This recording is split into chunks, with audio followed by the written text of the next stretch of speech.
So we were just talking about the Three Stooges, and I think we can draw them in contrast a little bit to the Marx Brothers, Mm. who have taken a sort of less directly physical approach toward adding sound to comedy. So let's talk about a movie that has someone that reminds me of. Uh, let's talk about a movie that has someone that reminds me of Harpo in it, which is the Scarlet Empress. Uh, Oh, okay. It's it's funny. a I long. know It what was you a mean long. now. It was a long wind up, but Yeah. there's my segue. Sure. The Scarlet Empress is a movie about Catherine the Great, but Peter the Second is played very Harpo like. True. I did not make that connection, but now that you point it out, yeah. This is a movie from the classic team of von Sternberg and Marlene Dietrich. Hmm. And I did not know this was about Catherine the Great before I watched it. I was just like, Scarlet Empress, that sounds cool. And then I saw a bunch of wigs and costumes, and I was like, oh my god, so boring. Not a wig movie. I really have a hard time with wig movies. Yeah, this is. Although I think this movie does a lot to distinguish itself from other wig movies or other movies set during what I call Nutcracker times. Yeah. Big time Nutcracker times visuals in this movie. Yeah, a costume drama, I think, is the word for it. Right, But yes. but yeah, this is a movie that is kind of wearing its pre-code nature on its sleeve Hmm. in certain scenes. There are Sophia, as she's initially known, when she lives in Germany, and then she is kind of brought to Russia to become the wife of Peter II, to give them an heir to the Russian throne. She's kind of learning about Russia, and then there's just hear about the Ivan the Terrible and all these other violent people in Russian history, and then it flashes to all of these scenes of like brutal torture and people's clothes getting ripped off and getting strung up on wheels that torture you and that kind of thing. Yeah, beheadings. Yeah. Right, because so the Criterion release of this movie that I watched has the production code card at the start, like stamped, like approved by the production code of America. Oh, So huh. then I immediately assumed, oh, this is like sort of one of the first, like Hays Code era movies. Right. And then immediately, like 5 minutes in, I'm like, no, no, it can't be because there is so much nudity and torture in this. Yeah, I wonder what's up with that. I So actually I didn't put that don't know. I together. mean, the whole kind of pre-code, post-code thing is kind of a loose definition because like the production Yeah. code existed during the early 30s. It just wasn't really enforced. So I think this Mhm. is just like it had a card on it, but it also wasn't censored by Hollywood. Huh. Yeah, true. I wonder, I guess as we move into 35, we might see a bit more about like what might be different about pre-code and post-code. Yeah. But yeah, that is interesting. So yeah, scratch everything that I said because who knows? Don't know about that. There is a lot of violence and stuff in this movie, and it's very specific scenes. But I would say that most of it is people in wigs talking Yeah. to each other. I mean, it's a pretty steamy movie too. Like there's a Yeah.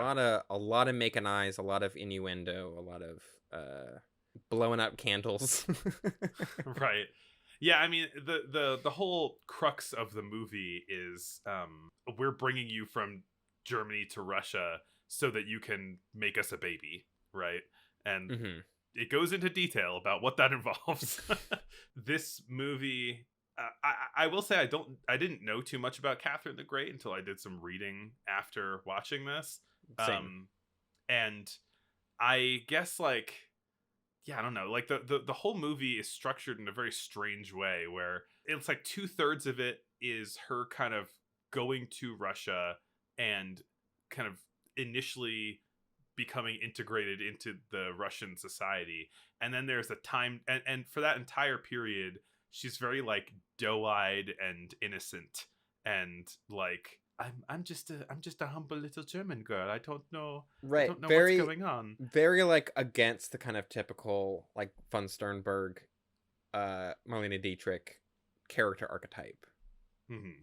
Yeah, and then like 2/3 of the way in, there's an intertitle that's like, some time passed and she became brutal and power grabbing, and then she's like a completely different person right after Right. Then that. then after that point, she is like a very classical Marlene Dietrich character that is like not to say she plays like a scheming character in most things, but like a far more like kind of knowing, like high status, kind of aloof type of person.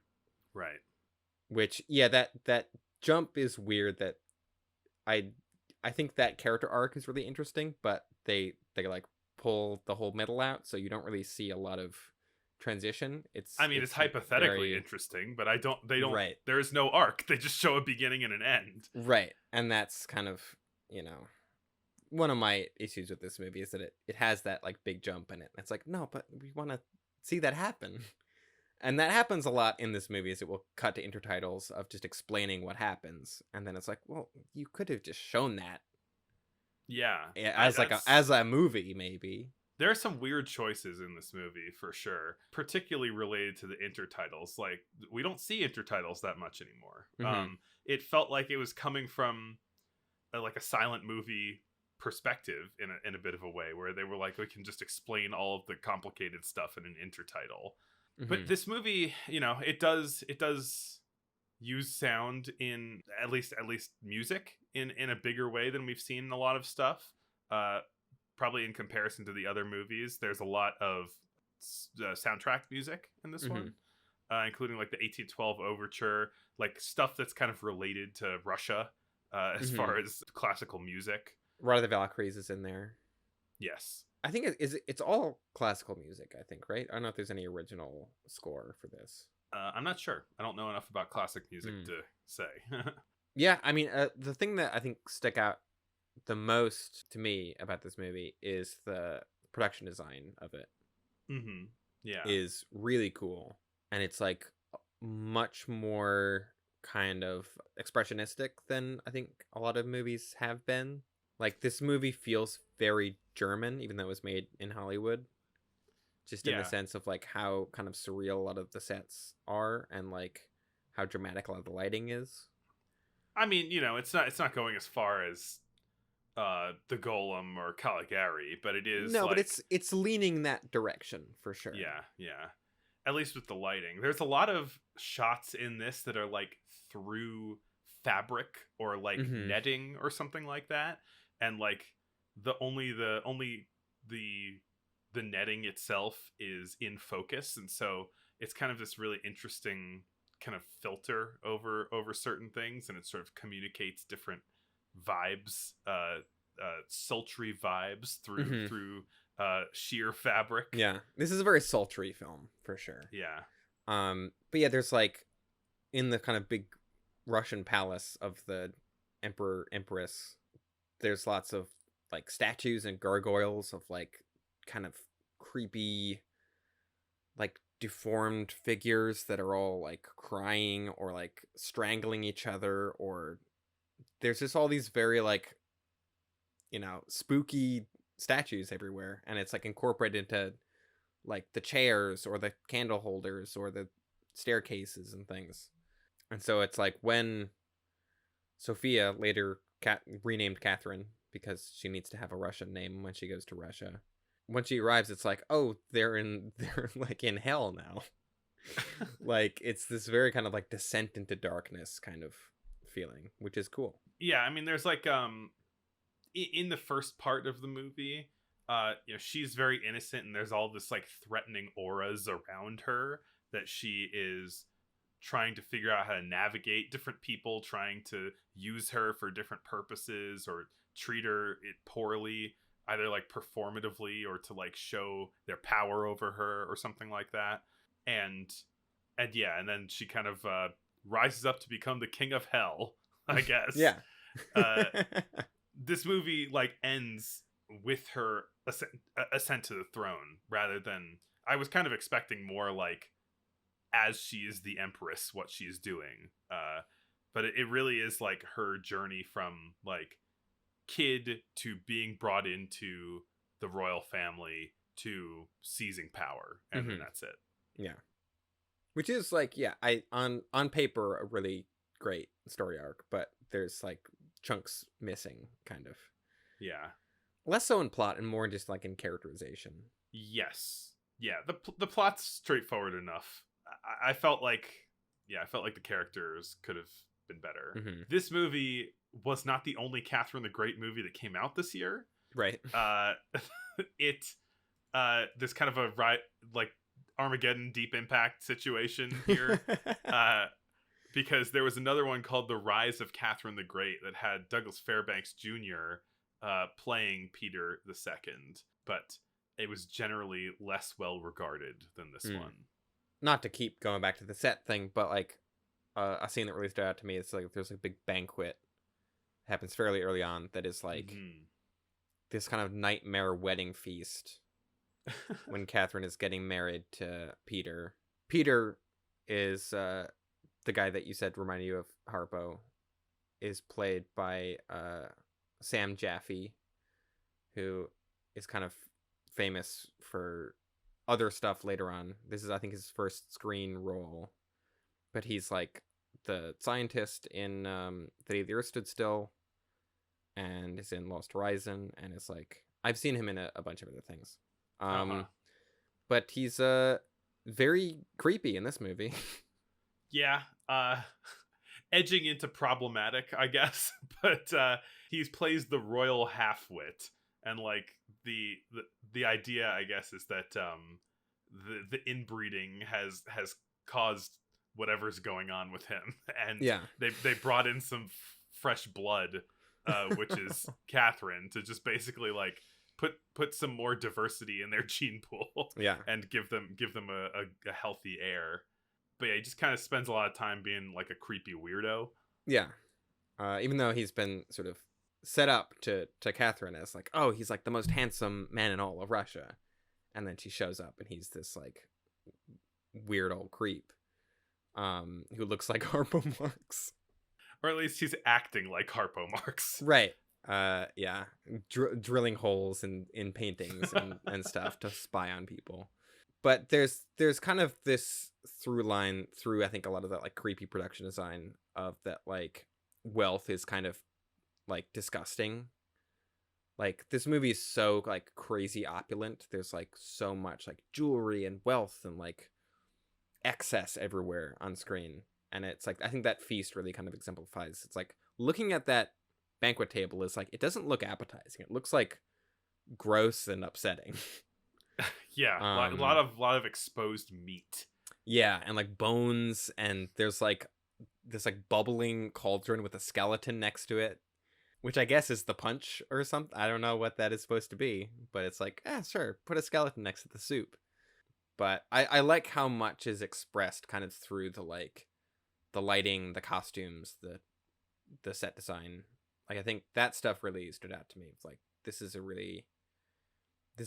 very good looking movie, and not just because Marlene Dietrich is in it. We should probably talk about the other like lead character, who is Count Alexei, who's like the guy that brings Catherine to Russia and is like immediately trying to seduce her, like before they even leave, and in an early scene just like plants a kiss on her, and then it's like, I love you. Also, I've done a bad thing by kissing you. You have to whip me now. And it's like, pump the brakes, dude. I mean, I think it speaks to just like how she's being manipulated by people around her from the very beginning. She has like a pretty bad relationship with her mom, who's like kind of doing all this stuff to prepare her to become royalty. Right. And doesn't really treat her with much like autonomy. Yeah, and she's kind of treating her like property more than anything, to be kind of sold off. Yeah, and then like this sexy guy who comes to pick her up. This Dracula looking dude. Yeah. I mean, honestly, I thought what was going to happen was they were going to go on this like 8-week journey to Russia, and like he was like, yes, the prince is very charming. He's very beautiful. And then I thought it was going to turn out to be him the Mm, entire time. yeah. Yeah, instead it's kind of this big disappointment. She's like, oh no, like the sexy guy that I kind of like, but also kind of traps me in a corner and kisses me every once in a while is not the one that I'm with, and it's this weirdo. Yeah.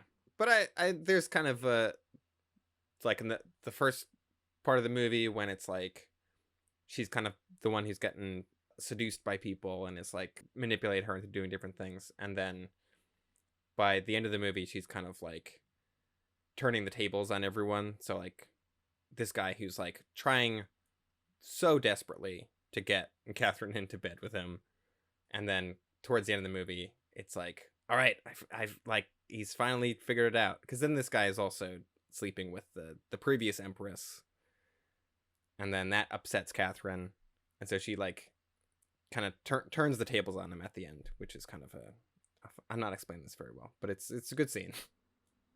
Yeah, yeah. She kind of gives him this idea that like he's finally made it, and then she's like, "Go open the door for my real lover." Right. Yeah.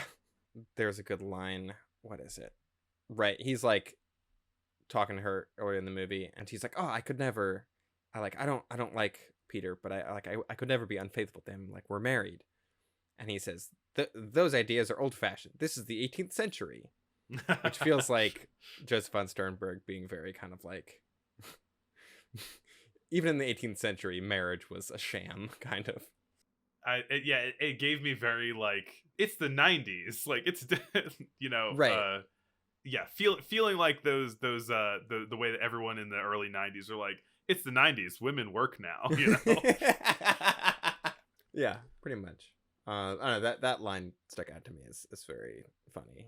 There's a lot of like, I think that line and a couple others are like knowingly very funny. Like this movie has a kind of like undercurrent of funny wit to it, I think.